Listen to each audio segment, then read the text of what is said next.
Buenos días, continuando con los temas del diplomado de medicina interna. Hoy día vamos a tratar el tema de neurocisticercosis. La neurocisticercosis, bueno, es una infección endémica que tenemos nosotros aquí en nuestro departamento. Y vamos a comenzar haciendo una breve introducción.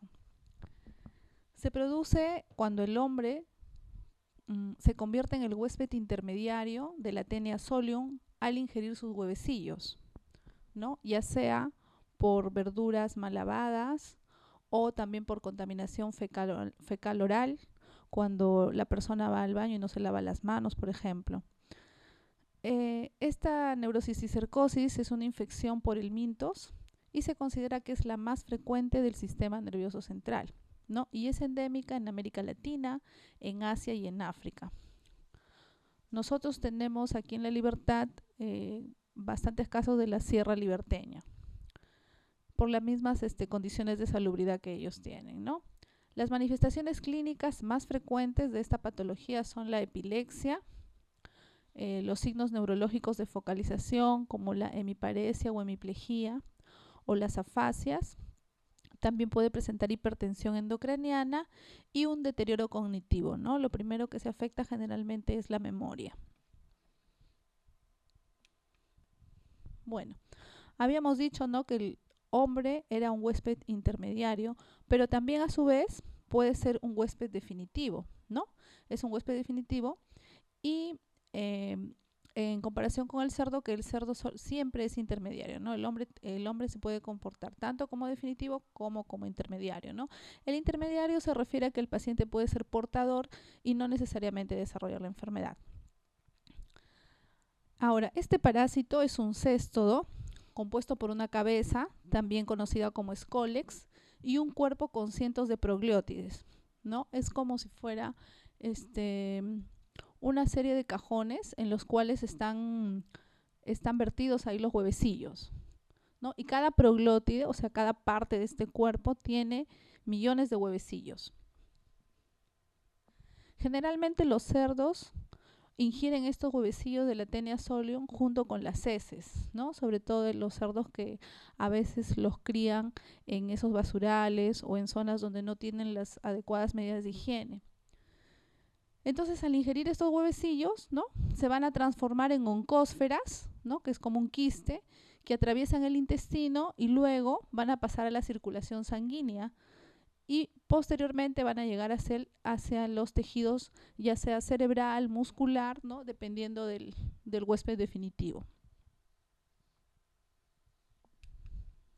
Ahora, cuando el hombre ingiere carne de cerdo mal cocida, ¿no?, o cruda, y esta carne está contaminada con los cisticercos, las larvas se vaginan, o sea, van a migrar, ¿no? Van a romper la capsulita y este escólex o los ganchitos se van a adherir a la pared del intestino. La principal forma del contagio humano es la contaminación oral fecal, ¿no?, a partir de individuos portadores de Taenia solium, los que pueden autoinfectarse o también pueden infectar a otras personas. Bueno, y aquí tenemos un dibujito en el cual podemos ver, ¿no?, este es el cerdo, ¿no?, que va a ingerir los huevecillos contaminados. Luego estos huevecillos van a atravesar su sistema digestivo, van a llegar hacia su estómago, ¿no?, y con el ácido del estómago se va a romper este quiste y se va a convertir en una larva oncósfera. Posteriormente esta larva se va a adherir a la pared del intestino y se va a ir a la sangre, ¿no? Por lo tanto, en el cerdo se puede, digamos, habitar o puede determinarse en el músculo. Entonces, en el músculo van a aparecer estos quistecitos, ¿no? Muchas veces cuando el cerdo está muy contaminado por la parasitosis, se puede ver en la carne los múltiples quistes que puede contener. Luego, estos quistes, estos huevecillos, ¿no?, los va a eliminar el cerdo por las excretas de las heces, ¿no? Y puede haber la contaminación, puede ser a nivel de los vegetales, de las verduras, ¿no?, cuando uno lo consume mal lavadas. Entonces estas verduras o estas de acá van a ingresar, ¿no?, por la boca del hombre, de acuerdo a sus hábitos higiénicos, y va a ser el mismo proceso que hizo en el cerdo. Va a ingresar, se va hacia el estómago y luego va a ir hacia el sistema nervioso central, ¿no? Acá vemos el intestino, ¿no? Acá tenemos las proglótides. Cada cuadradito es una proglótide y cada proglótide tiene múltiples huevecillos. Esta es una sola, ¿no? Y luego el hombre también puede ser que una parte se vaya hacia el sistema nervioso central, hacia el músculo, y otra parte lo puede eliminar también en las heces. Y continúa el ciclo vicioso, ¿no? Ahora, los parásitos cuando se localizan en el sistema nervioso central se van a ir hacia los ventrículos, ¿no? Hacia las cisternas del líquido cefalorraquídeo. Y en ellos el escólex ya ha desaparecido por degeneración hidrópica, o sea, se revienta, ¿no? Acá tenemos un resumen, ¿no? Acá tenemos que la cisticercosis está causada por un estadio larval de la Taenia solium, ¿no? Y esta puede ser cisticercosis del sistema nervioso central, o sea, neurocisticercosis, o cisticercosis extraneural, generalmente muscular. Dentro de la neurocisticercosis tenemos la parenquimal, es decir, dentro del encéfalo cerebral, y la extraparenquimal, que quiere decir la que está fuera del parénquima, ¿no? Puede ser la intraventricular, y al alojarse estos quistes dentro de los ventrículos puede producir una hidrocefalia. Entonces la extraparenquimal puede ser intraventricular a su vez o intraocular. También hay pacientes que pueden tener el cisticerco en el ojo y el oftalmólogo lo puede ver en el fondo de ojo, no lo ve nadando el quiste. También hay intraventricular dentro de los ventrículos o dentro del ojo, globo ocular. Y luego también, luego del extraparenquimal, también podemos encontrar en el espacio subaracnoideo o en la médula espinal. Generalmente en la médula espinal puede haber en aquellos pacientes que son inmunocomprometidos, ¿no? Sobre todo pacientes HIV. Ellos son los que desarrollan la forma espinal. Y vamos a ver aquí una tablita en la cual vamos a ver la correlación entre los aspectos patológicos, ¿no? Y de neuroimagen, llámese tomografía o resonancia, en la neurocisticercosis, dependiendo de la localización de los parásitos y de su estadio evolutivo. Entonces, cuando nosotros hablamos de neurocisticercosis, hablamos de 4 estadios principalmente, ¿no? Tenemos las vesículas, los coloides, los granulomas y las calcificaciones. Entonces tenemos acá, en el parénquima cerebral podemos encontrar quistes vesiculares, ¿no? Y en el quiste vesicular lo vamos a ver al parásito en el estudio de tomografía o de resonancia cerebral, lo vamos a ver como un líquido portador de un líquido vesicular translúcido con la cabecita que es el escólex, y este está íntegro, o sea, se puede ver totalmente el parásito dentro del que está ahí nadando dentro del agua. En el sistema nervioso central, ¿no? Lo que puede haber es una escasa inflamación perilesional. Y en los hallazgos de neuroimagen podemos ver lesiones quísticas sin edema ni captación anormal de contraste, cuando está en estado vesícula. Ahora, el estado que le sigue es el coloidal, ¿no? Coloide, que quiere decir que semeja a un estado gelatinoso. Entonces tenemos, en este estado, la pared vesicular va a ser gruesa, el líquido que contiene ya no va a ser translúcido como en la vesícula, sino se va a ver un líquido turbio, generalmente amarillento. Y el escólex, la cabeza ya está degenerado. Aquí sí vamos a ver una gran reacción inflamatoria alrededor de la lesión. O sea, en el parénquima donde está el quiste alrededor hay mucho edema y por lo tanto va a dar muchas más manifestaciones clínicas. En neuroimagen podemos ver lesiones hipercaptantes con edema perilesional. Hipercaptante se refiere a que si nosotros le ponemos el contraste, la cápsula del parásito o la cápsula del quiste que lo está conteniendo en estado coloidal va a brillar. Por eso se dice que es hipercaptante, resalta más. Y en el estado de granulomas y calcificaciones podemos ver nódulos mineralizados sin escólex, ¿no? Con gliosis perilesional. La palabra gliosis quiere decir cicatrización, ¿no? Entonces vemos una cicatriz alrededor de la lesión con lesiones hiperdensas y también gliosis perilesional. Esto es una secuela ya. Cuando el paciente tiene un estadio de calcificaciones, quiere decir que el parásito ya está muerto y por lo tanto no amerita un tratamiento con antiparasitarios, con cestocidas. O en este caso, quiere decir que el mismo organismo lo ha encapsulado al parásito y por lo tanto lo ha matado, ¿no? Entonces, cuando encontramos calcificaciones, asumimos que el parásito ya está muerto, por lo tanto no necesitamos tratamientos anticestocida. Luego tenemos en el espacio subaracnoideo, pueden haber, ¿no?, quistes gigantes en las cisternas de líquido cefalorraquídeo. También podemos encontrar, ¿no?, que estos quistes se van a unir o se van a juntar en forma de un racimo de uvas. Por eso se le llama quistes racemosos, ¿no?, sin escólex. En los cambios en la anatomía patológica vamos a encontrar aracnoiditis focal. ¿Qué quiere decir esto? Que nosotros tenemos tres meninges, ¿no? La dura madre, aracnoides y pía madre. Generalmente cuando es una cisticercosis del espacio subaracnoideo va a inflamar la aracnoides. Aracnoiditis focal, no puede haber vasculitis también o infartos cerebrales. Y en la neuroimagen vamos a ver lesiones multilobuladas y también podemos ver infartos cerebrales. Ahora, cuando en el espacio subaracnoideo encontramos una aracnoiditis difusa, quiere decir que casi toda la cubierta aracnoidea está inflamada, ¿no? Este es un caso más aparatoso, más grave.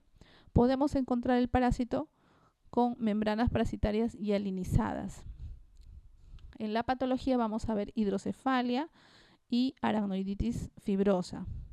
Y en la neuroimagen vamos a encontrar hidrocefalia y reforzamiento anormal de las leptomeninges.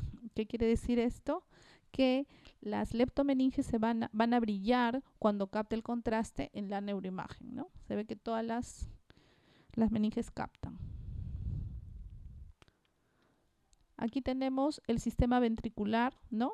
Se puede localizar también dentro de los ventrículos y ahí se les denomina quistes ventriculares. En la vesícula vamos a encontrar un líquido translúcido con su escólex íntegro también, ¿no? Y generalmente esta va a producir obstrucción de los agujeros de Monro o el acueducto de Silvio, inflamación del... este de acá es del ependimitis. Acá tenemos obstrucción de los agujeros de Monro o el acueducto de Silvio y por lo tanto, como se van a obstruir las zonas donde drena el líquido, vamos a encontrar una hidrocefalia asimétrica. Los quistes pueden visualizarse, ¿no?, fácilmente también. En la ependimitis, que es el epéndimo es el espacio virtual que está dentro de la médula espinal, que está en el centro, puede haber un engrosamiento del epéndimo con membranas parasitarias, inflamación del epéndimo y también podemos encontrar reforzamiento ependimario e hidrocefalia secundaria. Ahora vamos a ver con respecto a las manifestaciones clínicas, ¿no? En realidad no existe un cuadro clínico, digamos, característico. Es una enfermedad que se puede presentarse con diferentes manifestaciones clínicas, ¿no? Por eso se le denomina o se dice que es una enfermedad pleomórfica, ¿no? O sea, con muchas variantes clínicas. Y esto se debe principalmente a que todos los individuos pues no somos iguales, ¿no? Cada uno tiene diferentes respuestas ante cierta noxa. Entonces podemos decir que va a depender el cuadro clínico de la localización del parásito, va a depender también del número de parásitos que tenga, porque no es igual que un paciente tenga un solo parásito a que tenga 5, ¿no? Y también tiene que ver con la respuesta inmune del paciente, ¿no? Por ejemplo, si es un paciente HIV, puede tener una infestación mucho mayor, ¿no? Pero si es un paciente inmunocompetente que de repente estuvo expuesto a las malas prácticas de higiene, generalmente esto se ve en la zona de la sierra, entonces este paciente puede ser que esté más infestado. Entonces podemos decir que sus manifestaciones clínicas son muy variables, pero siempre hay una manifestación o algunas manifestaciones que son más características, aunque no van a ser definitivas, ¿no? Y una de ellas es la epilepsia, ¿no? El paciente generalmente puede debutar con un cuadro de convulsiones, ¿no? Generalmente las tónico-clónicas generalizadas, que son las las epilepsias más frecuentes, ¿no? Y en este caso pueden aparecer las convulsiones en más del 70% de los casos, sobre todo si la lesión se va a localizar a nivel de la corteza cerebral.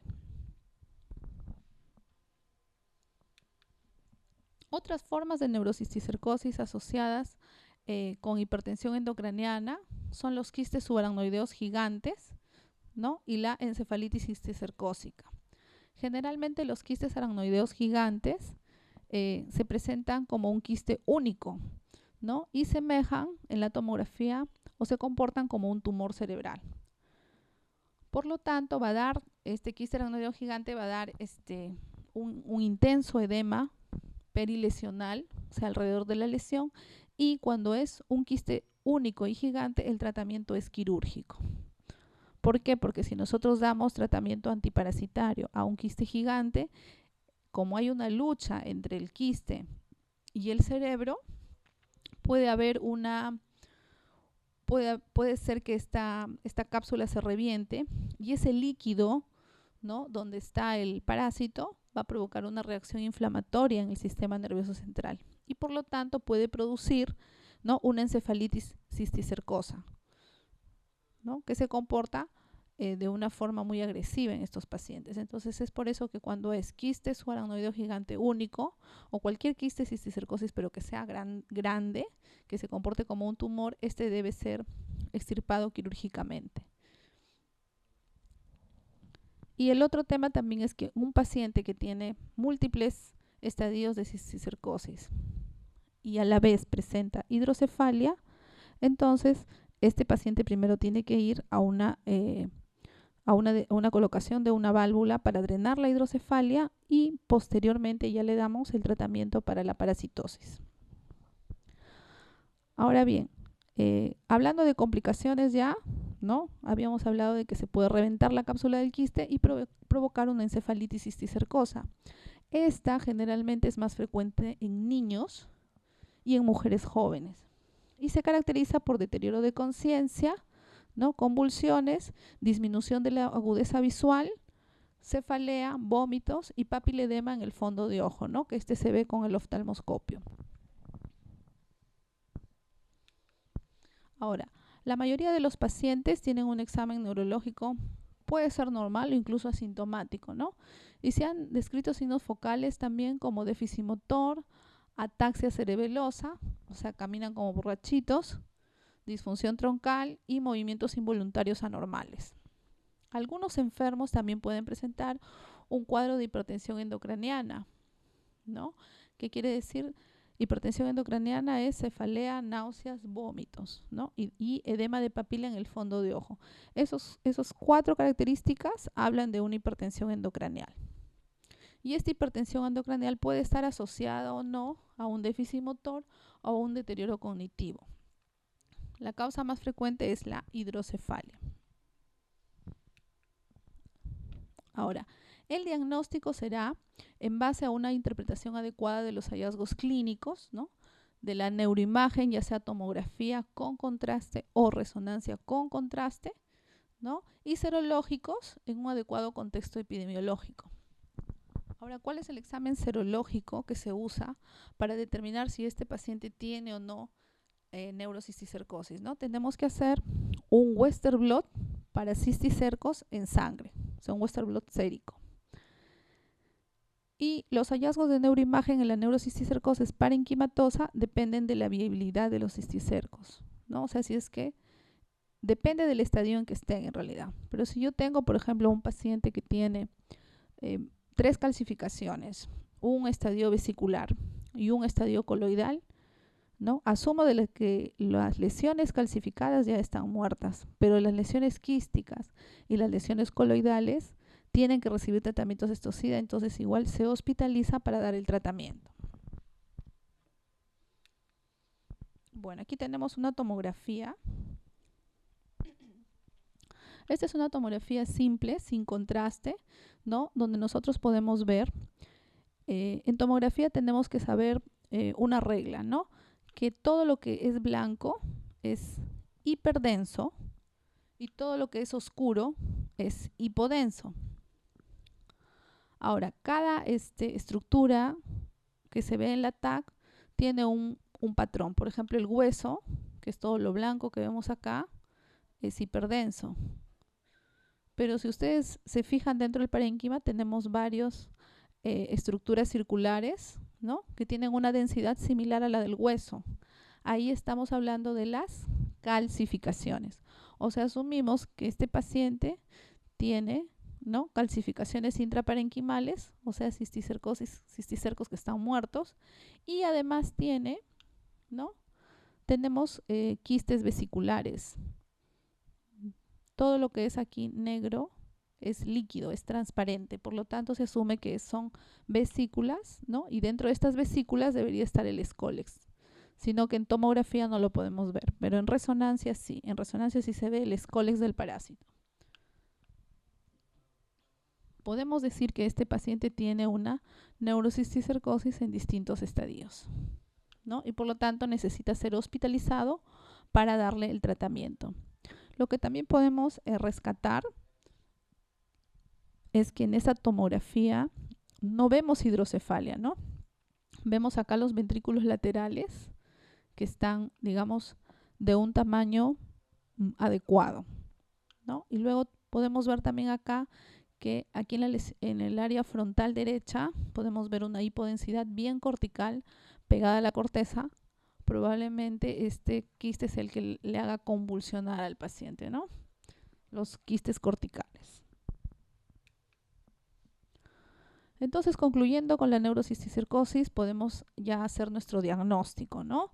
Tenemos que, vamos a ver lesiones hipercaptantes, las cuales no necesariamente son específicas, ¿no?, y hay que diferenciarlas de abscesos, tuberculomas y neoplasias. ¿Qué quiere decir? Que cuando yo encuentro en el sistema nervioso central una lesión única que capta contraste, no puedo asegurar que sea neurocisticercosis. Tengo que hacer otras pruebas para confirmar mi diagnóstico. Y entonces es un problema hacer diagnóstico de lesiones únicas captadoras de contraste, ¿no?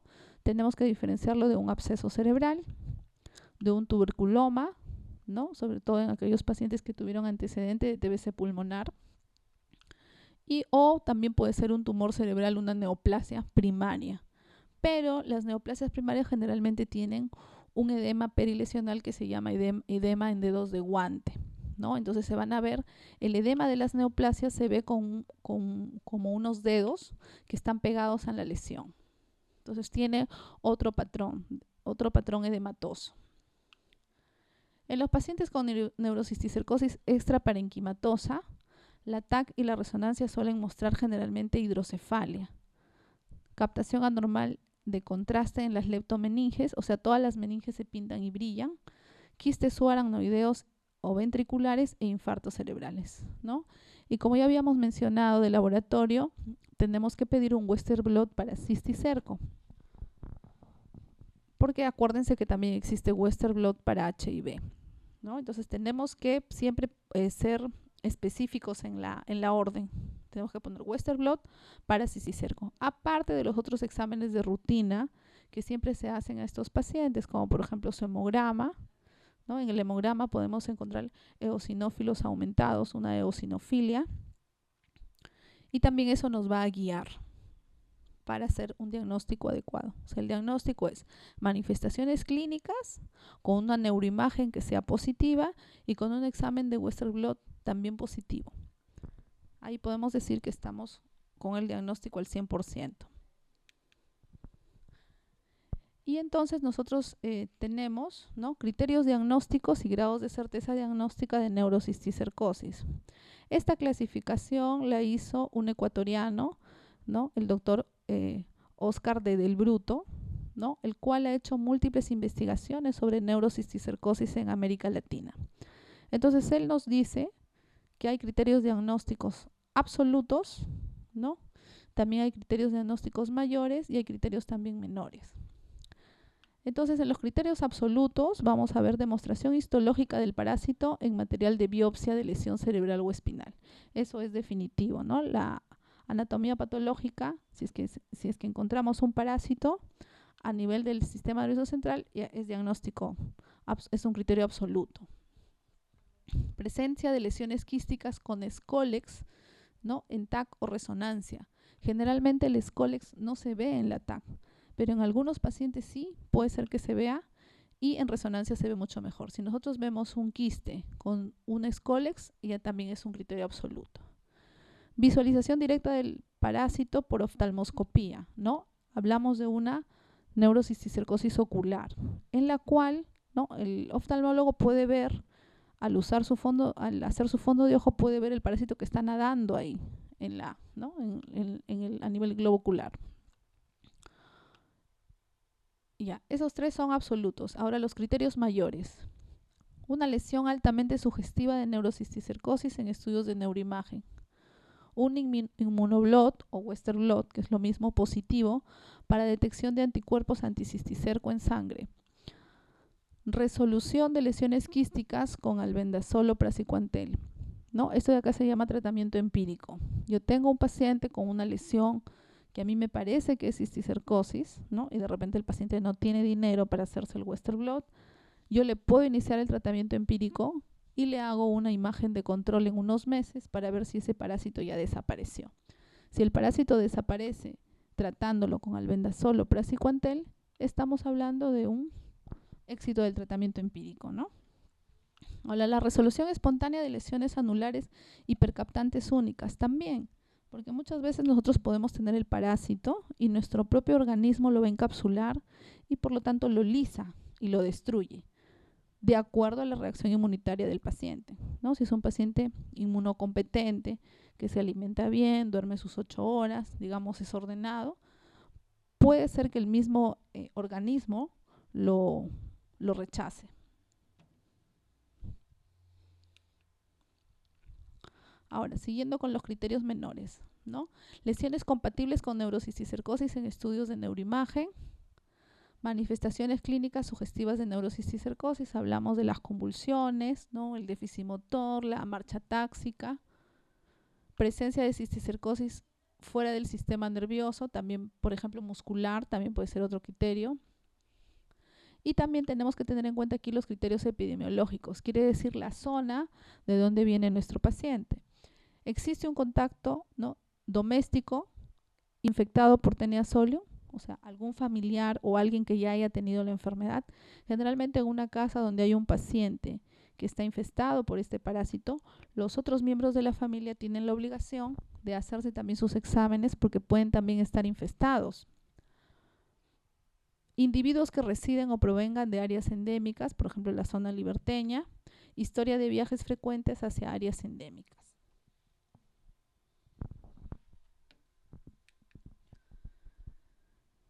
Ahora, en cuanto a grado de certeza diagnóstica, podemos ver, el diagnóstico es definitivo cuando hay un criterio absoluto de los ya mencionados, presencia de 2 criterios mayores más 1 menor y 1 epidemiológico.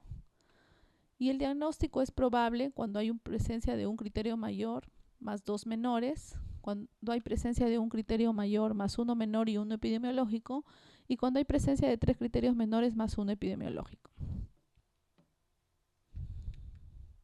En cuanto al tratamiento, bueno, el tratamiento debe ser con los fármacos estocidas, ¿no? Actualmente se usa el albendazol, cuyo nombre comercial es el Centel, y el otro medicamento es el praziquantel. Según los reportes de los estudios que se han hecho en América Latina, se ha optado más usar el albendazol debido a que hay un éxito del 95% de cura para los pacientes con este medicamento. Sin embargo, algunas veces puede haber fracaso del tratamiento. Por lo tanto, a un paciente que tiene neurocisticercosis, le damos el tratamiento, le hacemos un control tomográfico en 3 a 4 meses. Si vemos que persiste la lesión, tenemos que hospitalizarlo para darle un segundo pulso, ¿no?, de fármacos antiparasitarios y lo volvemos a evaluar con la neuroimagen. Así hasta 3 veces, o sea, 3 veces le podemos dar el tratamiento para poder decir que el paciente está curado, ¿no? Si es que se cura con el primer pulso de antiparasitario, en buena hora. Pero si es que no, lo vamos monitorizando y repetimos siempre el mismo tratamiento. Albendazol es el más efectivo, pero también tenemos el praziquantel. Con praziquantel hay un hay una tasa de mejoría de hasta el 75%, por lo tanto puede haber fracaso en el tratamiento y por eso se decide usar más el albendazol. En algunas instituciones usan los dos, albendazol y praziquantel, pero está reportado justamente por el profesor del Bruto que no es necesario dar doble antiparasitario, con uno es suficiente. Y asimismo este tratamiento también tiene que ir acompañado, ¿no?, de corticoterapia. Aquí sí el corticoide funciona muy bien porque va a desinflamar el edema que está alrededor del parásito.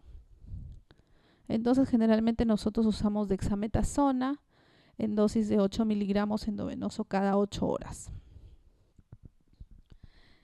Y obviamente al paciente pues se le tiene que dar un protector gástrico, ¿no? Porque el corticoide puede producir gastritis o puede producir úlceras sangrantes por estrés. Entonces necesitamos darle su omeprazol, 40 miligramos cada 12. Y de acuerdo a las manifestaciones del paciente, si el paciente tiene trastorno de conciencia, ¿no?, llámese somnolencia, sopor o un estado comatoso, tendremos que adicionar, aparte del corticoide, manitol. Ya. Y lo otro es que también a este paciente se le tiene que dar una dieta, ¿no?, precoz. Por lo tanto, si el paciente tiene trastorno de conciencia y no me puede recibir alimento, le tengo que colocar una sonda nasogástrica para poder iniciarle su dieta por vía parenteral, ¿no? Perdón, su dieta por la sonda, porque la vía parenteral no va a ser suficiente. Aparte que este tratamiento es por lo menos, tiene que estar hospitalizado por lo menos 7 días el paciente, solamente para que reciba el antiparasitario. Nunca dar el antiparasitario en pacientes, ¿no?, ambulatoriamente. ¿Por qué? Porque este paciente no puede convulsionar o el quiste se puede reventar y pueden hacer una encefalitis cisticercósica. Entonces la norma dice, todo paciente que vaya a recibir tratamiento antiparasitario tiene que estar hospitalizado. Y obviamente también el tratamiento va a depender del número de parásitos que tenga el paciente, de la localización, ya sea intraparenquimal, sea intraventricular, cortical, subcortical, ¿no?, de la viabilidad de los parásitos, es decir, si están en estado viable, vesicular, coloidal o si ya están muertos de repente, ¿no? Entonces todo eso va a influir en la decisión de la terapéutica, pero mínimo son 7 días, ¿no? 7 días que el paciente debe tomar el antiparasitario.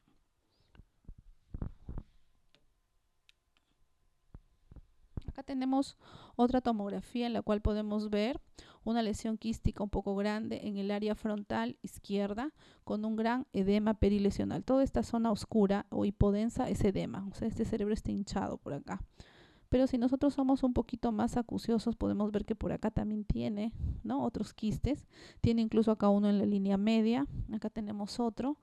Y al lado de estos hay calcificaciones, ¿no? O sea, hay parásitos muertos ya. O sea, este paciente es una infestación muy amplia, tiene muchos parásitos. Tenemos quistes 1, 2, 3, 4, 5, ¿no? Y seguimos contando. Y acá también tenemos otro, ¿no? Pero vemos que de todos estos parásitos, el que más está provocando edema es este de acá. Entonces, este de acá tiene que recibir manitol y tiene que recibir corticoide también, aparte del tratamiento cestocida, ¿no? Acá tenemos otro corte y se ve que por acá hay otro también con bastante edema, ¿no? Entonces este paciente probablemente esté en estado de estupor, ¿no?, por el gran edema perilesional que presenta la lesión. Bueno, y entonces continuando con el tratamiento podemos decir que cuando el paciente tiene una neurocisticercosis parenquimatosa, ¿no?, los pacientes pueden presentar calcificaciones, y estas calcificaciones, si son solo calcificaciones, no deben recibir tratamiento anticestocida. Si estos pacientes presentan quistes viables, como la tomografía anterior que hemos visto, ¿no?, o sea, estos parásitos están vivos, estos quistes están vivos, por lo tanto, este paciente sí es tributario de tratamiento. Y su tratamiento será el albendazol a dosis de 15 miligramos por kilo por día durante 7 días como mínimo. Y esto va a destruir generalmente el 80% de los cisticercos parenquimatosos. Y el otro medicamento, ¿no?, que les había mencionado, el praziquantel, a dosis de 50 miligramos por kilo por día, y este sí se tiene que dar por un mínimo de 15 días. Destruye el 60-70% de los cisticercos parenquimatosos en el primer pulso. Y aquí tenemos, esta es una resonancia con contraste, ¿no? Esta resonancia, tenemos un corte coronal, quiere decir que está se traza una línea imaginaria, ¿no?, a nivel biparietal. Entonces trazamos una línea imaginaria y hace un corte virtual. Aquí tenemos toda esta parte oscura que vemos acá, es un área hipointensa, ¿no? Dijimos que en tomografía hablábamos de densidades, ¿no?, hipodenso o hiperdenso. En resonancia hablamos de intensidad, ¿no? Hiperintenso, si lo vemos más blanco, hiperintenso, por ejemplo acá, ¿no?, la calota craneana hiperintensa. Y hipointenso tenemos acá el quiste. Este quiste se ve hipointenso porque está lleno de líquido. Y asumimos que es un cisticerco que está viable. Por el tamaño de la lesión, ¿no?, y por la localización también, porque está pegado a la corteza cerebral, va a ser más fácil drenarlo. Entonces este paciente tiene que ir a una resección quirúrgica. Y probablemente después de la resección quirúrgica, si nosotros vemos que porque si ustedes miran acá tenemos otro parásito más pequeñito, que también tiene su capsulita. Este de acá va a cirugía, pero este de acá puede ser tratado con tratamiento médico. Entonces tenemos primero que someter a una cirugía para extirpar el quiste, y posteriormente ya cuando neurocirugía le dé el alta, nosotros podemos hospitalizarlo para darle tratamiento anticistocida.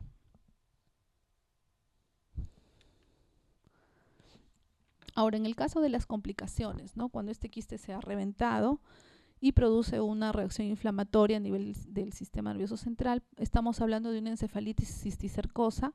En este caso, si es que sucede eso, se debe suspender el tratamiento, porque generalmente es una complicación del tratamiento cuando los quistes son muy grandes. Entonces, si yo tengo un paciente que de repente entró bien, caminando, ¿no?, despierto, y al segundo o tercer día del tratamiento anticistocida disminuye su escala de Glasgow, el paciente se descompensa, entonces estamos hablando de una encefalitis cisticercósica, se tiene que suspender el tratamiento con el fármaco cestocida, ¿no?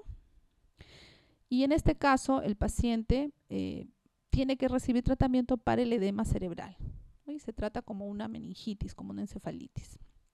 Tiene que recibir tratamiento antiedema, ya sea con manitol o con corticoides o con furosemida, si el paciente tiene un problema renal o está contraindicado darle el manitol. Y con esto el paciente va a mejorar el edema cerebral.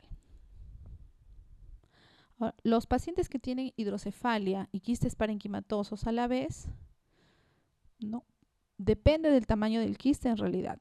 Ya es decisión del médico tratante. Si es que ve que su hidrocefalia no es muy intensa, se puede tratar con el tratamiento cestocida primero.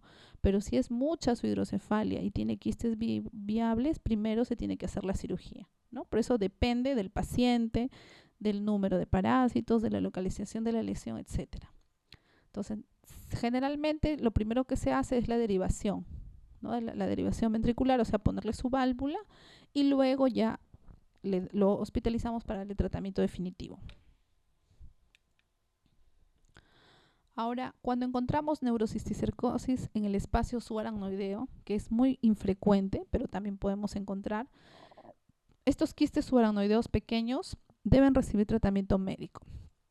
Y los quistes subaracnoideos gigantes también pueden ser resecados o puede darse tratamiento médico de acuerdo a la localización de la lesión. Cuando hablamos de neurocisticercosis ventricular, o sea, dentro de los ventrículos, este de acá también va a depender el tratamiento de su tamaño y localización. Ahora, estos cisticercos generalmente se van a localizar en los agujeros de Monro, de Luschka, de Magendie, y va a producir hidrocefalia. Entonces, si es que el cisticerco está dentro del ventrículo y todavía no produce hidrocefalia, podemos tratarlo con praziquantel, albendazol, ¿no? O puede ser resecado si es que este cisticerco es muy grande. Ahora también se puede hacer la aspiración por un endoscopio. ¿Qué quiere decir? Que se colocan un neuronavegador, así se llama, como un casco, y entra con un aparato que va a succionar ese quiste, ¿no? Lo aspira el quiste. Cuando son pequeños y están dentro del ventrículo es más fácil. Entonces ahí se dice que el tratamiento puede ser una aspiración endoscópica. Aquí en Trujillo, bueno, todavía no lo tenemos, pero en Lima sí hay varios centros que hacen con neuronavegación y aspiración endoscópica, sobre todo cuando son quistes pequeños y están accesibles, o sea, está fácil de poder extirparlos. Bueno, ahora vamos a pasar al segundo tema, ¿no? Hasta aquí hemos terminado todo lo que es neurocisticercosis. Ahora vamos a hablar de meningoencefalitis. Bueno, al hablar de meningoencefalitis, tenemos que tener en cuenta que hay varias causas de meningitis, ¿no? O de meningoencefalitis. El término en realidad más correcto es meningoencefalitis, porque siempre cuando hay una inflamación de las meninges a nivel del sistema nervioso central, se va a inflamar todo, o sea, las meninges que cubren el encéfalo y las meninges que cubren la médula espinal. Por eso el término correcto sería meningoencefalitis, ¿no? Bacteriana, meningoencefalitis viral, meningoencefalitis tuberculosa. Sino que por un tema de modismo, ¿no? Nosotros decimos solamente meningitis, pero no existe la meningitis pura, no. Siempre el encéfalo va a estar inflamado en un cuadro de meningitis. Entonces el término correcto sería meningoencefalitis, ¿no? En general, las manifestaciones o la parte clínica va a ser parecida. Lo que va a ser diferente, en realidad, es el agente etiológico, ¿no? La causa de la meningitis. Tenemos que aislar al agente etiológico para poder dar un tratamiento adecuado. Y ahora vamos a hablar de la meningitis viral en una forma más amplia, para que ustedes conozcan más sobre la meningoencefalitis, y luego ya de la bacteriana y de la tuberculosa vamos a hablar netamente de lo que es diagnóstico y tratamiento. Entonces, ¿a qué llamamos meningitis o meningoencefalitis? ¿No? Es una infección del espacio subaracnoideo que se caracteriza clínicamente por cefalea, o sea, dolor de cabeza, generalmente de gran intensidad, una cefalea global, o sea, al paciente le duele toda la cabeza, asociada a fiebre, ¿no? 38, 39 grados centígrados, a veces llegan a 40, y rigidez de nuca al examen físico. Cuando estos síntomas se acompañan por alteración del sensorio o el inicio reciente de una actividad comicial, o sea, de convulsiones, es más descriptivo el término de meningoencefalitis.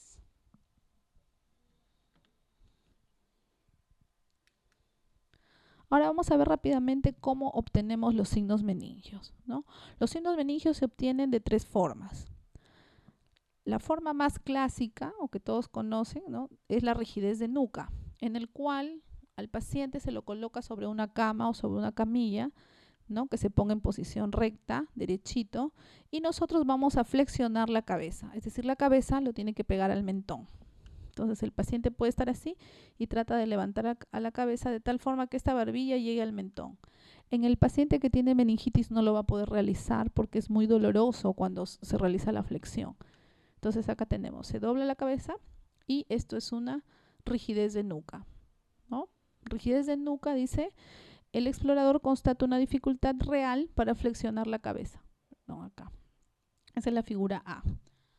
Ahora, en cuanto a la figura B, en la figura B, que es la superior al lado izquierdo, ¿no? A mi lado izquierdo, tenemos acá, cuando el paciente flexiona la cabeza, inmediatamente se va a flexionar las rodillas, porque hay una irritación de las raíces de la médula espinal.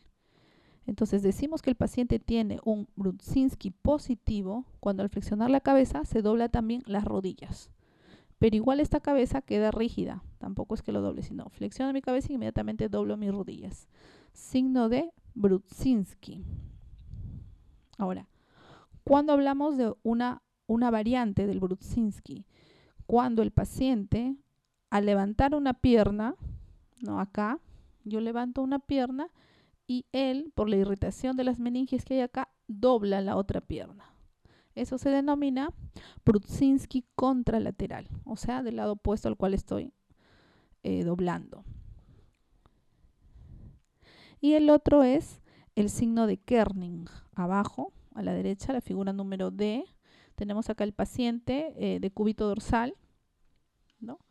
Yo levanto la pierna y al levantar la pierna estoy elongando o estoy estirando las raíces que salen de la médula espinal, por lo tanto, este paciente va a flexionar su rodilla, o sea, no lo puede mantener la rodilla recta, lo tiene que flexionar porque si lo mantiene recta le va a doler. Entonces, eso es el signo de Kerning positivo. Entonces, concluyendo, en signos meningios tenemos rigidez de nuca, signo de Brudzinski y signo de Kerning. Y en Brudzinski también podemos hacer el Brudzinski contralateral. Pero generalmente hacemos estos tres, ¿no? Rigidez de nuca, Kerning, y Brudzinski y Kerning.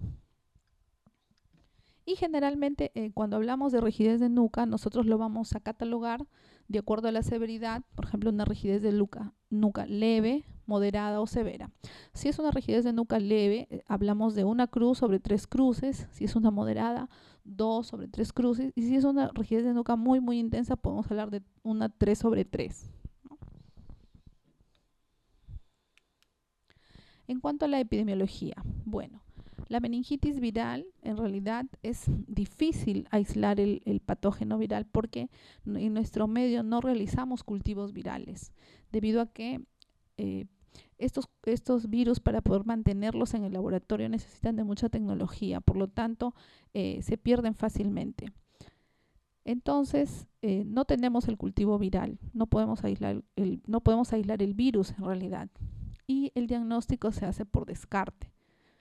Generalmente lo que lo provocan son los enterovirus, ¿no? Generalmente los no polio, incluidos acá tenemos al virus Coxsackie A, Coxsackie B, los ecovirus, el EB71, que son la causa más frecuente de encefalitis viral, en la que se puede identificar el agente etiológico.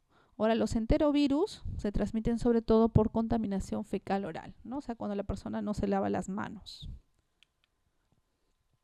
Los agentes etiológicos de la meningitis viral: enterovirus, ecovirus, virus Coxsackie, el herpes simple 2, ¿no? Que es una de los meningitis un poquito más agresivas, los arbovirus, el virus de la encefalitis de San Luis, el virus de la Crohn, que estos arbovirus generalmente lo tienen los americanos, ¿no? El HIV también puede producir meningoencefalitis. Los adenovirus, generalmente secundario a una infección o a una gripe mal curada en los niños, o alguna faringoamigdalitis o alguna otitis, ¿no?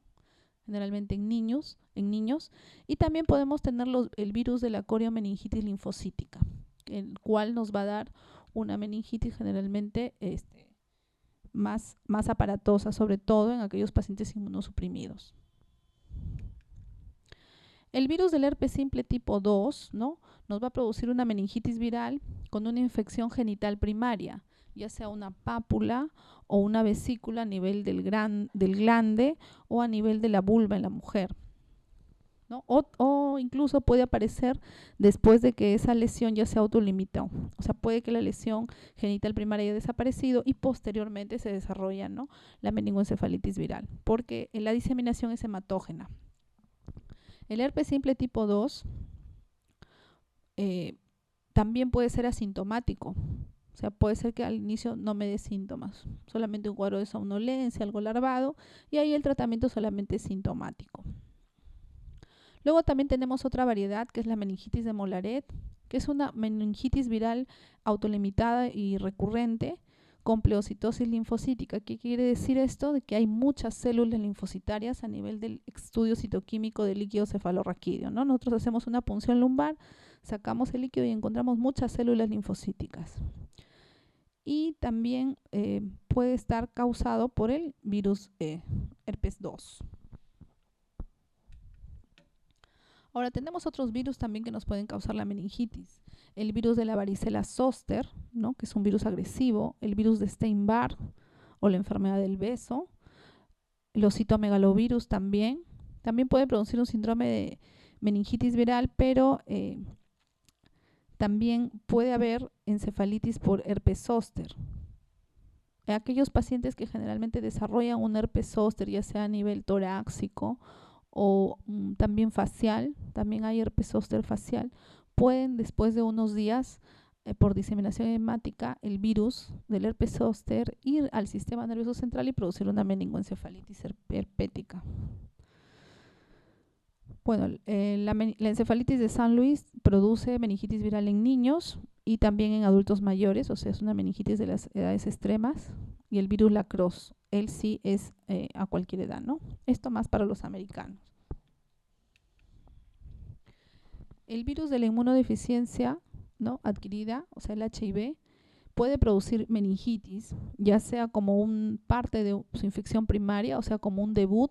Por eso todo paciente que ingresa con cuadro clínico de meningoencefalitis, nosotros tenemos la obligación de hacerle una prueba de ELISA para HIV para descartar que este paciente no sea inmunocomprometido. Y el paciente HIV puede tener meningoencefalitis primaria, o sea, como debut por su mismo estado de VIH, o puede tener una meningoencefalitis secundaria debido a una contaminación, ya sea por parásitos, ¿no? Generalmente ellos hacen infección por criptococo. Entonces hacen una meningoencefalitis criptococócica, la cual pues muchas veces es fatal para ellos. Antes de la disponibilidad de una vacuna eficaz contra la parotiditis, la meningitis aséptica era la complicación neurológica más frecuente de esta afección, ¿no? Antiguamente la infección de la parótidas daba en los pacientes varones jóvenes, producía una inflamación testicular, ¿no?, que muchas veces los dejaba estériles, y también producía un cuadro de meningio. El virus de la coriomeningitis linfocítica también puede ser transmitido por hámster, ratas y ratones, y también puede producir meningitis viral. Ahora, ¿cuáles son las manifestaciones clínicas? ¿Cómo yo puedo reconocer que un paciente me está haciendo un cuadro de meningoencefalitis viral? El paciente tiene que tener fiebre, ¿no? Pero fiebre tomada con el termómetro, no la fiebre que dice, la mamá dice, no, el paciente tiene fiebre, pero solo porque lo ve rojo, no. Tenemos que tomar la temperatura con el termómetro para evidenciar la fiebre. Tiene que haber dolor de cabeza, rigidez de nuca, ¿no? Ya habíamos visto los signos meningios.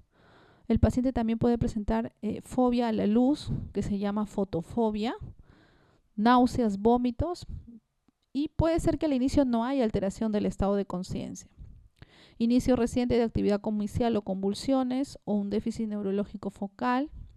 Y también pueden haber signos indirectos que nos pueden llevar hacia el agente etiológico. Por ejemplo, una erupción cutánea, ¿no? Aquellos pacientes que presentan, por ejemplo, una rubiola o alguna erupción dérmica antes o previa a la infección del sistema nervioso central. También algún paciente que tiene faringitis, que presentan mialgias o que presentan una diarrea.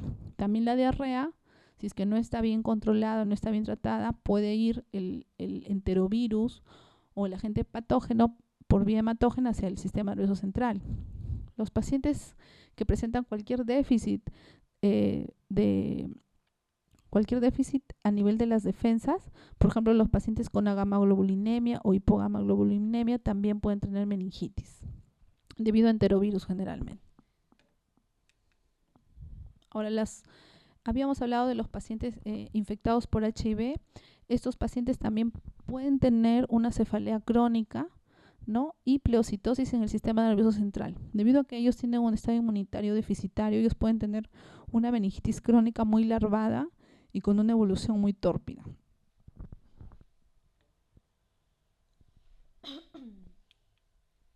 Ahora vamos a hablar de la punción lumbar. Todo paciente en el cual se sospecha un diagnóstico de meningoencefalitis tiene que ser sometido a extracción de líquido cefalorraquídeo, porque eso nos va a ayudar mucho tanto para el diagnóstico como para el tratamiento. Y también nos ayuda porque ahí aprovechamos en sacarle la muestra para hacerle un cultivo bacteriano, ¿no?, un GRAM. Entonces eso nos va a ayudar mucho con el diagnóstico.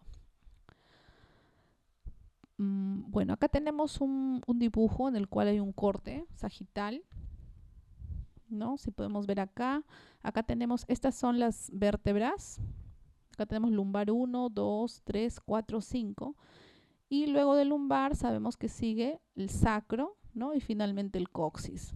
Entonces nosotros trazamos una línea imaginaria a partir de la espina ilíaca anterosuperior a nivel de la cadera, y esta línea va a pasar a nivel de la lumbar cuarta y quinta. Entonces a ese nivel yo tengo que hacer mi procedimiento entre la L4 y la L5. ¿Por qué a ese nivel? Porque a este nivel no está la médula espinal. La médula espinal termina generalmente entre L1 y L2. Entonces acá termina mi médula espinal y luego viene el filum terminal, ¿no? O también conocido como la cola de caballo, de la cual emergen muchas raíces. Entonces yo tengo acá mi filum terminal y a nivel de la L4 y la 5 pues ya no voy a lesionar a la médula espinal. Por eso que se prefiere hacer a ese nivel. Ahora, ¿qué más tenemos acá? Tenemos la médula espinal, el filum terminal. Alrededor de la médula tenemos una meninge, ¿no? Que es la dura madre, que lo está recubriendo la médula espinal, y la médula espinal está bañada de líquido cefalorraquídeo, del mismo líquido cefalorraquídeo que tenemos a nivel encefálico, ¿no? Porque el líquido cefalorraquídeo circula, es un líquido que se produce todos los días, tan igual que la sangre o que la orina, o sea, se reproduce. Ya no es que le vamos a hacer la punción lumbar y ya lo vamos a dejar inválido al paciente, ¿no? Porque a veces la gente cuando es ignorante, pues bueno, piensa que después de la punción lumbar ya no van a caminar, se van a quedar cojos, qué sé yo. Entonces, eso es mentira. Yo saco líquido en la mañana, en la tarde ya se está produciendo nuevamente. Tenemos aproximadamente entre 150 a 180 mililitros de líquido cefalorraquídeo que va circulando, y eso se va cambiando todos los días, al igual que la orina, la sangre, todos los días se produce, o sea, no hay ningún problema. Entonces yo hago mi punción lumbar, obtengo mi muestra, ¿no? Y lo mando al laboratorio. ¿Y qué cosa pido en el laboratorio? O sea, ¿qué exámenes voy a pedir para hacer mi diagnóstico definitivo? Necesito en primer lugar un estudio citoquímico. El estudio citoquímico nos va a dar las características de células, glucosa, proteínas, cómo está ese líquido. Entonces acá tenemos un cuadrito, ¿no? En el cual vamos a ver. Primero, al hacer mi punción lumbar, yo puedo determinar la presión de apertura. ¿Qué quiere decir? La fuerza con la cual el líquido cefalorraquídeo va a salir por mi aguja. ¿Con qué fuerza va a salir? ¿No? Podemos hablar acá de milímetros de mercurio o también podemos hablar de centímetros de agua, ¿no? Decimos de 70 a 200 milímetros de mercurio es el valor normal. Milímetros de agua, perdón. 70 a 200 milímetros de agua. O sea, más o menos de 7 a 20 centímetros. El aspecto tiene que ser claro y transparente. El líquido cefalorraquídeo normal es un líquido que se denomina cristal de roca.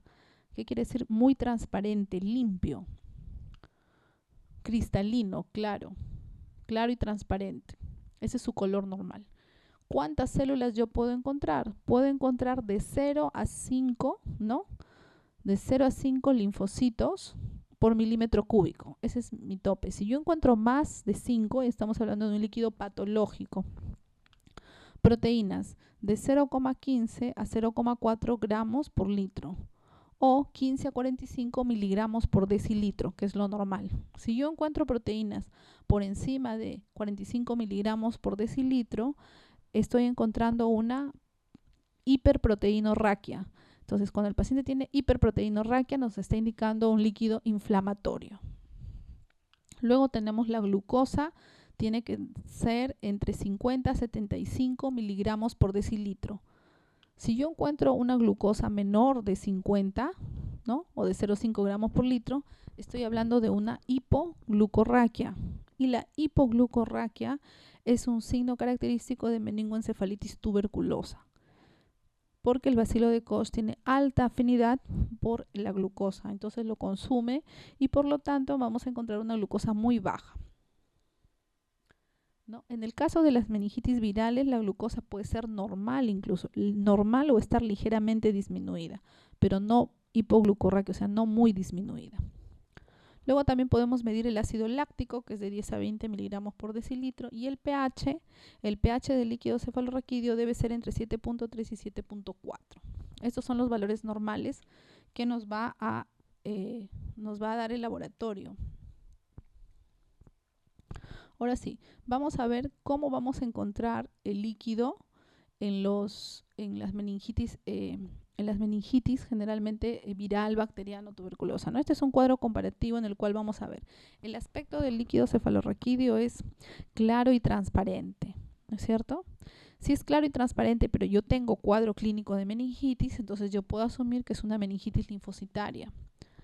Si el aspecto del líquido fue turbio, o sea, medio digamos, sucio, ¿no? O purulento, estamos hablando de una meningitis bacteriana. Si lo que yo obtengo es un líquido con sangre, entonces puedo pensar que este paciente tiene una hemorragia subaracnoidea o que mi punción lumbar ha sido traumática, quiere decir que he tocado un vaso sanguíneo al momento que he hecho la punción. Si el líquido me sale santocrómico, o sea, amarillento, quiere decir que tiene muchas proteínas, que estas están elevadas y por lo tanto tenemos que pensar, ¿no?, en que puede ser un paciente que tenga una meningotebe, o puede ser también que el paciente esté ictérico, que esté amarillo, o que esté tomando alguna droga que va a pintar así los líquidos corporales, por ejemplo la rifampicina, ¿no? Los pacientes que usan esquema del PCT, de Programa de Control de Tuberculosis, y que toman rifampicina, todos sus líquidos corporales generalmente van a salir amarillentos, por ejemplo la orina. Luego tenemos las células, ¿no? Es un líquido sospechoso de que tiene una infección cuando tiene de 5 a 10 células por milímetro cúbico y es patológico cuando tiene más de 10. En cuanto a las proteínas, hablamos de que lo normal era hasta 45 miligramos por mililitro, ¿no? En este caso tenemos una hiperproteinorraquia moderada de 75 a 100 miligramos por 100 mililitros, una meningitis linfocitaria. Si encontramos una hiperproteinorraquia, o sea, una elevación de 100 a 500, estamos hablando de una meningobacteriana. Y si encontramos proteínas mayor de 500 miligramos por 100 mililitros, estamos hablando de una meningoencefalitis tuberculosa. Igual vamos a ver en los valores de glucosa, ¿no? Habíamos dicho que en los pacientes con meningitis tuberculosa íbamos a encontrar una hipoglucorraquia entre 20 a 40. Pero si está muy disminuido, menos de 20, también tenemos que pensar en una bacteriana. Ahora, el test de ADA en LSR, o sea, el test de ADA en líquido cefalorraquídeo, también nos va a ayudar para hacer el diagnóstico de meningitis tuberculosa. Dependiendo del laboratorio, en realidad, porque hay algunos laboratorios que lo consideran de 0 a 6, otros de 0 a 9, de acuerdo al rango que tenga el laboratorio, pero nosotros consideramos el test de ADA positivo cuando tiene más de 9 unidades por litro. Lo otro también puede ser el ácido láctico y la LDH, también están elevados en las meningitis bacterianas. Pero lo que más nos va a ayudar es el examen microscópico con la tinción de Gram, ¿no? Esto se debe hacer en todo líquido que se obtiene de la columna, tenemos que hacerle su tinción Gram. Si es que se puede también, tinción de Ziel-Nielsen para ver el ácido alcoholresistente, ¿no?, el bacilo ácido alcoholresistente. También si pensamos que es una meningitis por hongos, tenemos que hacerle tinta china. Si pensamos que es una paciente VIH, de repente tiene una meningitis por amebas, se hace frotis fresco. Y podremos pedir un campo oscuro cuando sospechemos de una leptospirosis o de una sífilis. Pero estos exámenes sí tienen que ser más dirigidos, ¿no? Tiene que tener el paciente antecedente de contacto, ¿no?, con roedores para pensar en leptospira, o del lupus primario, que ya haya tenido un lupus primario para pensar de que está haciendo una sífilis, un LUES, primario, LUES o sífilis primaria, para pensar que está haciendo una diseminación hematógena. También nos pueden ayudar la detección de antígenos bacterianos, sobre todo para Neisseria meningitidis, Streptococcus pneumoniae o Haemophilus influenza. También antígenos para hongos, Cryptococcus neoformans. También nos puede ayudar el PCR, ¿no? El PCR, que es la reacción en cadena polimerasa que se hace. Podemos pedir un PCR, por ejemplo, para herpes en líquido cefalorraquídeo, y si nos da positivo ya tenemos el diagnóstico, que es una encefalitis herpética. También, si tenemos duda, podemos pedir un PCR para Mycobacterium tuberculosis. En el ESR también nos ayuda a dar el diagnóstico. El problema con la PCR es que es un poquito caro, eso es costoso, es el precio, ¿no? Nosotros generalmente no lo pedimos, pero cuando tenemos la duda y es necesario, tenemos que hacerle el PCR al paciente. Luego se tiene que hacer también los cultivos habituales para bacterias, hongos y parásitos. También cultivos especiales si el paciente tiene sintomatología clínica.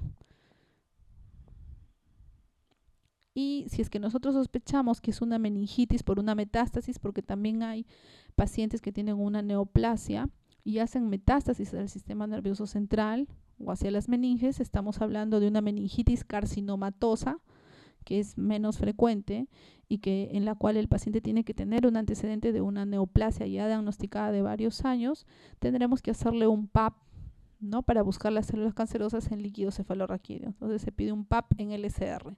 También es válido. Entonces, vamos a hacer el diagnóstico de la meningitis viral, ¿no? En la meningitis por enterovirus hay una pleocitosis del LCR de 100 a 1000 células por milímetro cúbico. Pueden predominar los leucocitos polimorfonucleares en las primeras 48 horas de infección, seguido por predominio de células linfocíticas. Ahora, la concentración de glucosa en el líquido cefalorraquídeo es normal o puede estar ligeramente disminuida. Y el virus se puede identificar por la PCR, ¿no? La reacción cadena polimerasa que habíamos hablado, o la PCR transcriptasa inversa. O también crecer en cultivo tisular, pero el cultivo viral, como habíamos dicho, no lo tenemos en nuestro medio. Los pacientes con meningitis por herpes 2 tienen pleocitosis, ¿no? Tienen pleocitosis linfocítica, o sea, tienen aumento de células, y el diagnóstico se establece por identificación del DNA del virus herpes por reacción cadena polimerasa en el LCR, ¿no? La PCR que le llamamos nosotros. Tenemos que pedir en este caso PCR para herpes virus 2 en líquido cefalorraquídeo. O sea, tenemos que pedirlo dirigido porque si no, no lo van a encontrar, ¿no? El diagnóstico de meningitis por arbovirus también se hace al detectar una elevación de 4 veces o más en el título de anticuerpos virales contra los arbovirus. Y también si encontramos anticuerpos virales en sueros agudos y de convalescencia, o la identificación de anticuerpos de inmunoglobulina IgM en LCR. En cuanto al virus de la parotiditis, también puede crecer en un cultivo tisular. Es factible hacer el diagnóstico mediante sueros agudos y de convalescencia pareados, ¿no? O sea, le sacan 2 muestras al paciente cuando ya está en fase de recuperación. El RNA del HIV puede detectarse en líquido cefalorraquídeo para el diagnóstico de meningitis por HIV. También se puede hacer, pero el tema es costo. El tema es costo.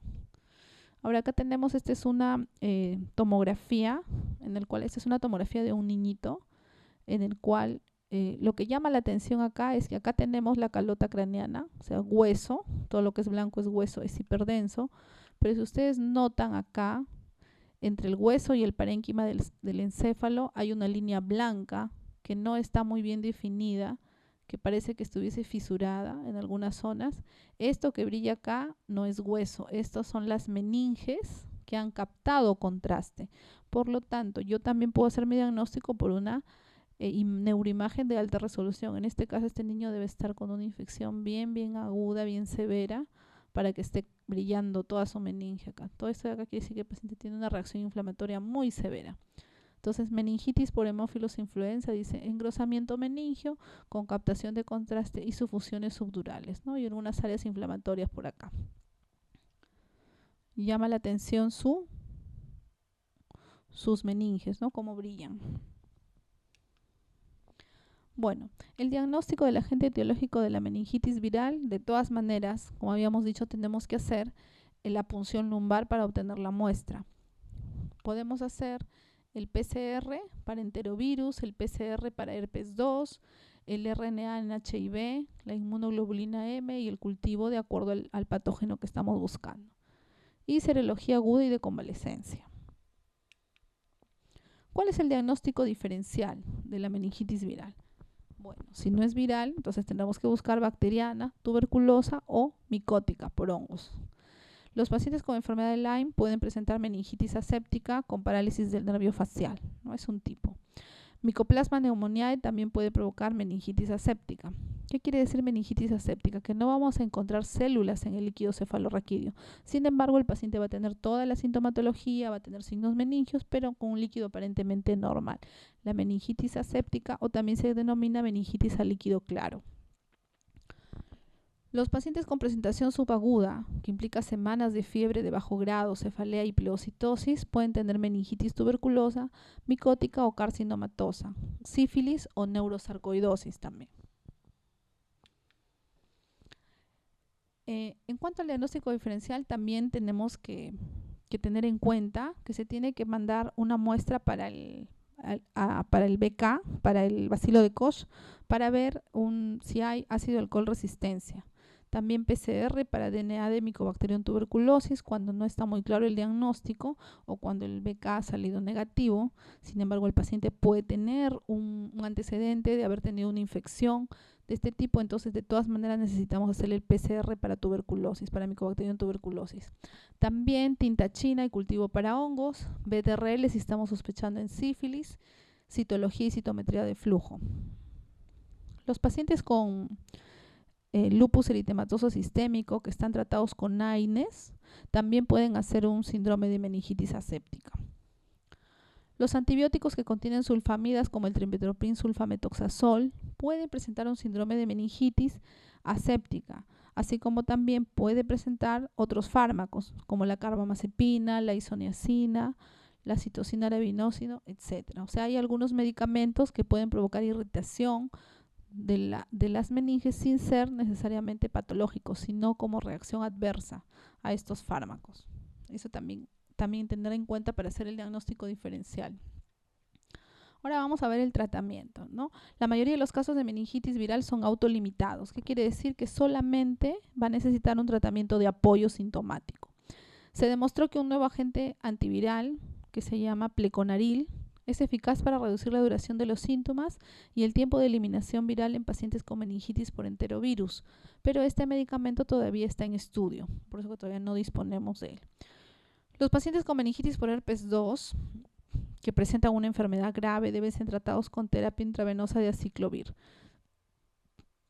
Y los que solo tienen fiebre y cefalea deben ser tratados con una serie de 10 días de 800 miligramos 4 veces al día. El tema con aciclovir también es el costo, ¿no? El costo de aciclovir endovenoso es mucho más que el aciclovir en vía oral. Sin embargo, tenemos que dar el endovenoso porque va a actuar de forma más rápido y va a atravesar la barrera hematoencefálica de una forma más eficaz. Mientras que si le vamos a dar el aciclovir en vía oral, tenemos que darle 4 gramos al día y el paciente tendría que tomar 800 miligramos de aciclovir cada 5 horas. Por lo tanto, debido a su disposición, debido a la gravedad de la enfermedad, necesitamos dar el aciclovir por lo menos una semana de terapia endovenosa, ¿no? La dosis es 500 miligramos endovenoso cada 8 horas, pero tener en cuenta que el aciclovir produce o puede producir insuficiencia renal. Por lo tanto, estos pacientes tienen que tener una creatinina basal para ver cómo está su función renal y obtener un clearance de creatinina, y también se le tiene que tener con una adecuada hidratación, ¿no? La hidratación puede ser con cloruro de sodio, podemos hidratar al paciente y podemos ir poniéndole el antiviral. Mínimo 7 días. Y lo otro también en cuanto a aciclovir es que el tratamiento debe ser dado en los primeros 7 días de enfermedad, porque si ya pasa más de 7 días de enfermedad, ya su eficacia ya no va a ser la misma. Y también porque después de 7 días de enfermedad, generalmente los virus se autolimitan solos. Entonces ya no tendría sentido, ¿no?, hacer gastar al paciente por un medicamento que en realidad no va a tener un costo-beneficio, o sea, no va a mejorar más porque le pongamos el aciclovir en la segunda semana, ¿no? Si nosotros tenemos la sospecha de tener un paciente con este tipo de patología y si sospechamos de una encefalitis herpética, tenemos que iniciar el tratamiento en forma empírica.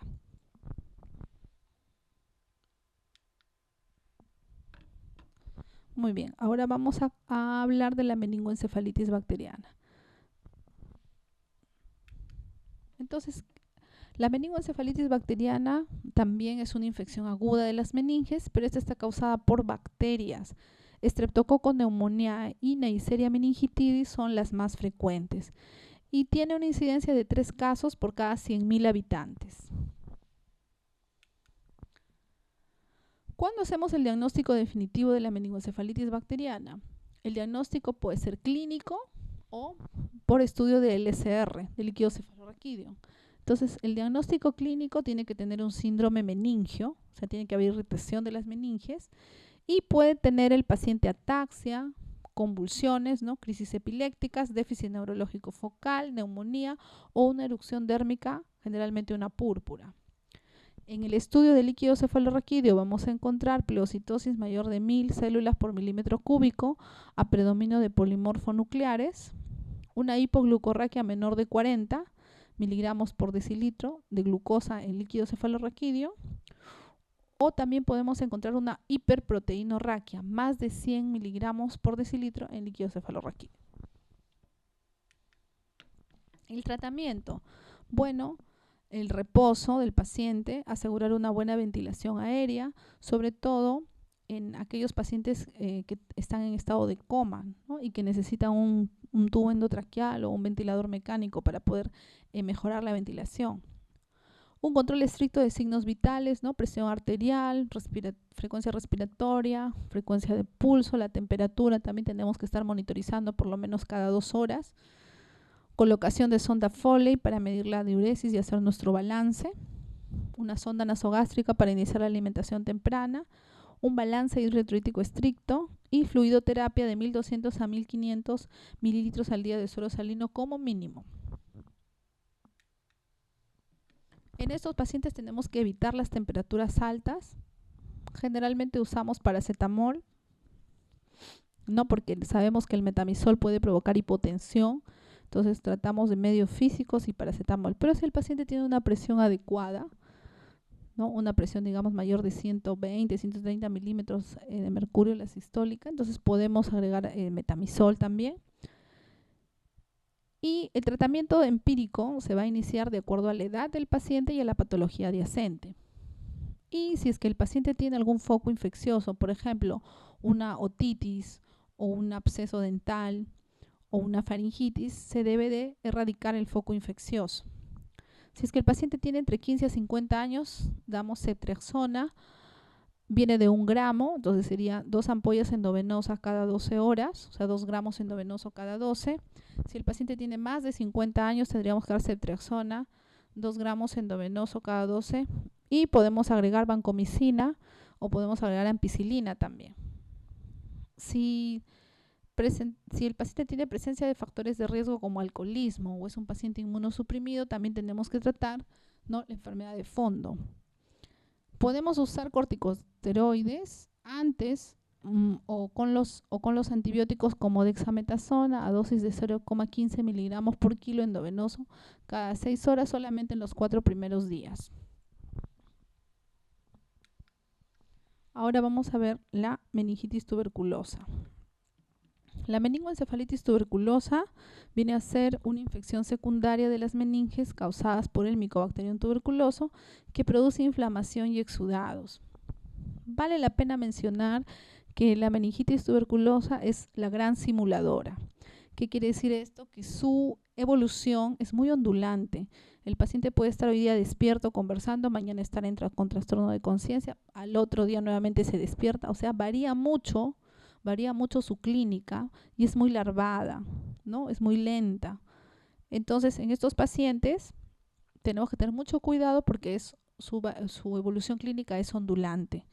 Y lo otro también es que este tipo de meningitis produce alteración de los pares craneales. Produce oftalmoparesias, generalmente de los nervios de los pares craneales oculomotores, tercero, cuarto y sexto par craneal. Por lo tanto, podemos encontrar, ¿no?, oftalmoparesias o oftalmoplejías, es decir, movimientos oculares que no son rítmicos, ¿no? Son inadecuados. Y también podemos encontrar en estos pacientes exudados inflamatorios a nivel del sistema nervioso central que va a producir una vasculitis. Es por eso que en este tipo de tuberculosis sí tenemos que dar dosis altas de corticoides para disminuir la inflamación que se produce tanto a nivel de los pares craneales como los exudados que se producen en esta patología. Bueno, ¿y cómo hacemos el diagnóstico, no? Habíamos visto que el diagnóstico es clínico, de acuerdo a las manifestaciones que presenta el paciente, o que el diagnóstico también puede ser laboratorial, haciendo un estudio de líquido cefalorraquídeo. En cuanto a la clínica, el síndrome meningio que habíamos visto al inicio, ¿no? Con la realización del examen físico de los pares craneales, la parálisis de los nervios craneales o la oftalmoparesia, sobre todo de tercero, cuarto y sexto, la ataxia, las crisis epilépticas y el déficit neurológico focal.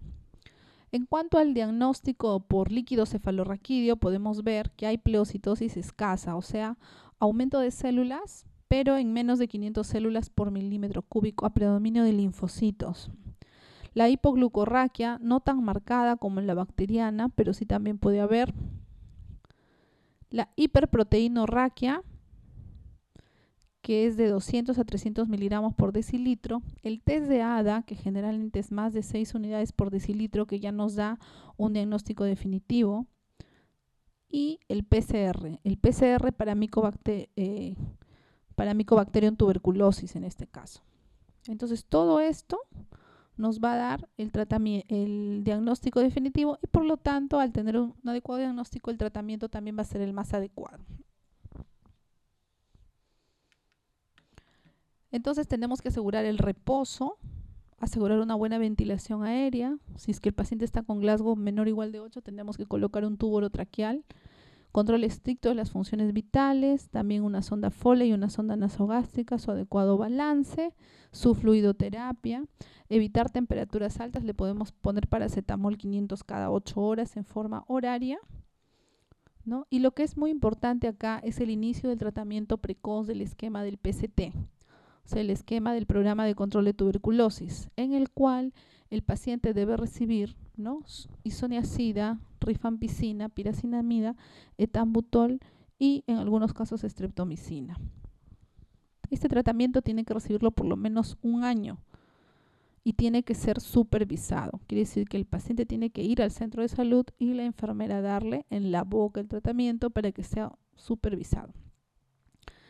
También este tratamiento debe estar acompañado de corticoterapia, de dexametasona, generalmente 4 miligramos endovenoso cada 6 horas por 4 días. Y luego le podemos pasar ya la vía oral con prednisona a 1 miligramo por kilo por día. También en algunos pacientes es necesario administrar piridoxina, sobre todo en aquellos pacientes que presentan neuropatías, como una complicación del inicio del esquema del PCT. Entonces tenemos que dar la piridoxina, viene de 100 miligramos por día durante todo el tratamiento y este medicamento es gratuito en los centros donde hay esquema del PCT. Lo que pasa es que a veces no lo utilizamos o porque no sabemos utilizarlo o porque desconocemos que nos va a ayudar mucho con los efectos adversos neurológicos en estos pacientes que toman el esquema del PCT. Entonces hay que tener en cuenta piridoxina. El manejo de las complicaciones con el antiedema cerebral, llámese manitol, furosemida, los anticonvulsivantes y su protector de mucosa gástrica también. Entonces todo esto nos va a ayudar a dar un tratamiento más adecuado. Ahora, en cuanto a anticonvulsivantes en pacientes con tuberculosis, lo que nosotros tenemos a la mano es la fenitoína, que se inicia con dosis de impregnación, generalmente es 1 gramo, y luego ya le damos 100 miligramos cada 8 horas, dependiendo también de la edad y del peso del paciente. Pero no debemos dar anticonvulsivantes como profilaxis, sino tenemos que esperar a evidenciar la crisis convulsiva para dar el tratamiento. Ya está, muy bien, eso es todo, muchas gracias.